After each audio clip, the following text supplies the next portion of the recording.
I'm making Brenta. This is the dish that I grew up eating. We had this dish for Shabbat every other Friday night or so.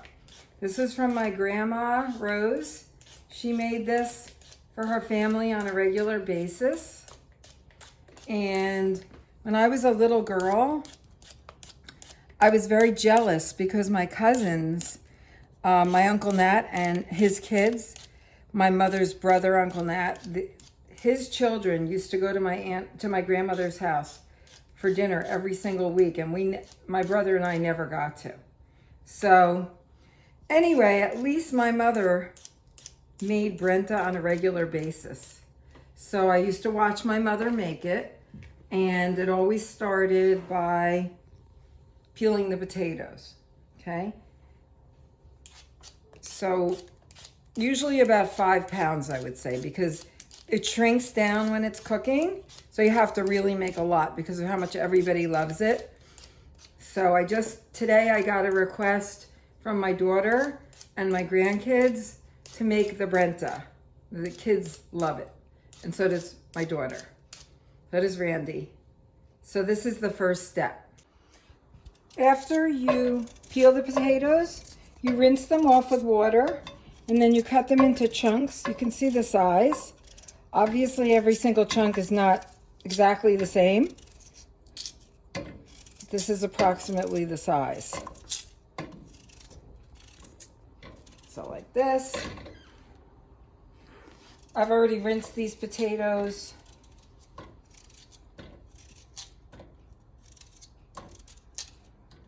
You actually need a good knife to do this, a good little knife, a good little paring knife. I have a bunch of these knives. I found them at Whole Foods, and I also found them at the hardware store. They're excellent. It's Victorinox. You can buy them on Amazon. They're made in France, but you can buy it on Amazon.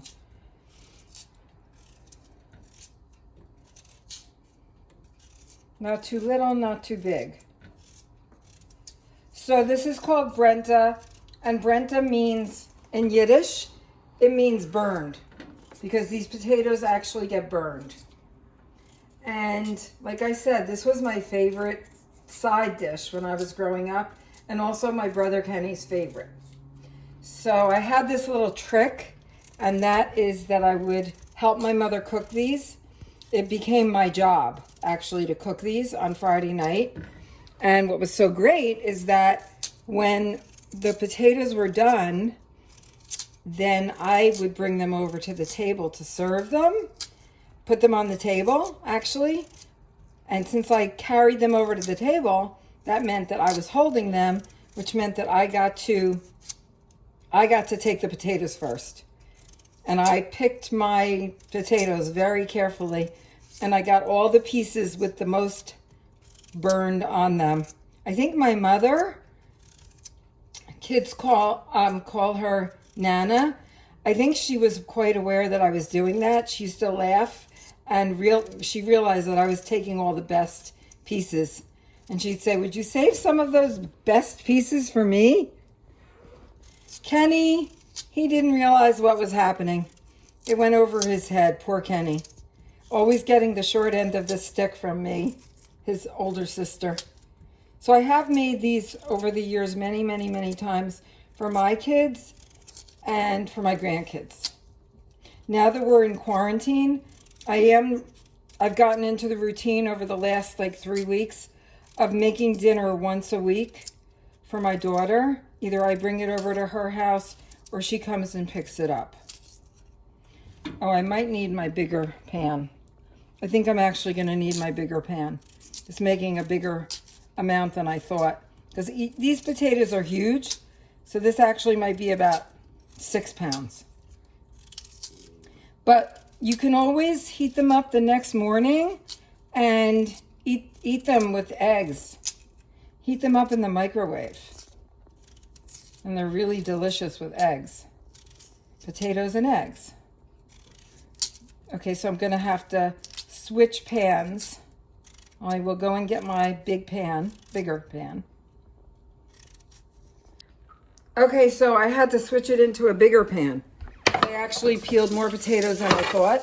So you put in water, and the water is going to come up about halfway or a third of the way. And then I'm using corn oil because that's what my mother used. Now you pour in oil. You're not going to cover the whole thing. It's not going to cover. It's probably about a cup of oil, or maybe a little more. Because this is 32 ounces, 48 ounces. Might have been like a cup and a half of oil. Now I'm going to put the heat on, and I'm just going to cook this until the potatoes get soft. If I had a big enough top, I would put the top on to make it go faster. But I don't have a big enough top.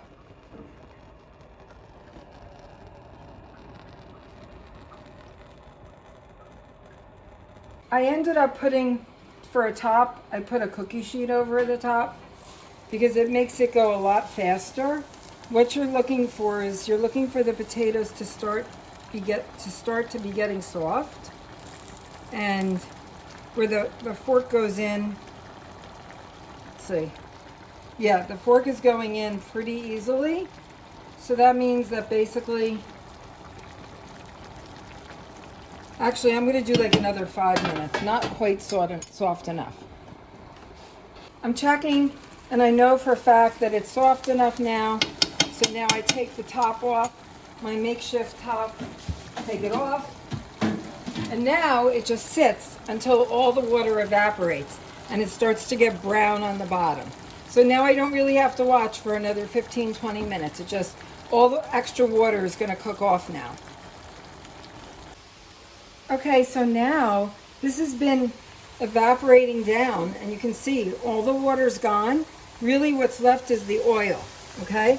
But the potatoes are nice and soft, and there you go with the brown on the bottom. So basically, you just are turning them.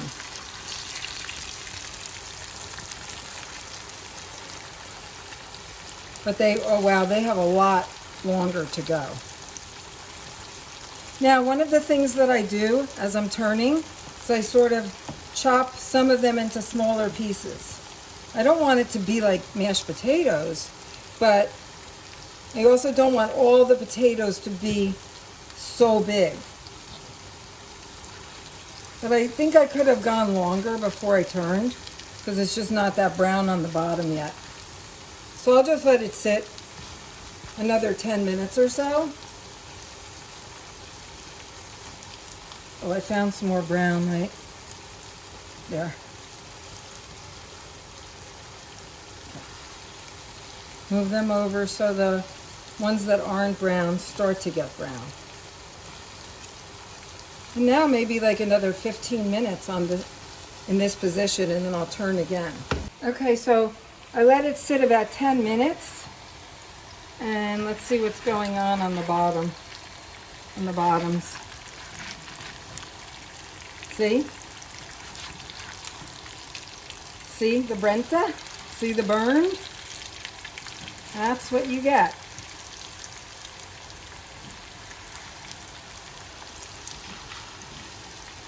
That's what you get. So I try to like break it up a little bit, the burn parts, as I'm flipping.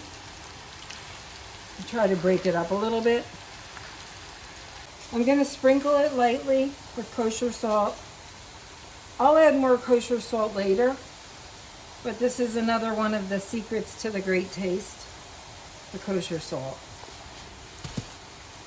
Now I'm just going to see what's going on the bottom. Should be, now we're getting like really close to it being done. In fact, it probably will be done. I'm just going to break up the brown parts.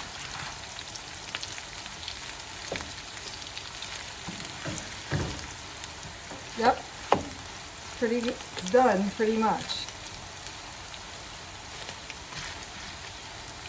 This is what you really want, a mixture of the brown and the white. So it's done. And now I'm just going to put it in my bowl. So here's my bowl. It's lined with a lot of paper towels. Good paper towels from Costco. Try to shake it, shake some of the oil. Put it in. The whole frying took 30 minutes. But it takes about an hour altogether from when you start boiling the water off of it. It's a good hour till it gets browned. This is so good. You have no idea. Over the years, I've made it when my mother and father were alive. This was one of my favorite things to make for them because my mother basically, Nana, stopped cooking this. She wasn't interested in cooking after the kids went to college. But Nana and Papa both loved eating this.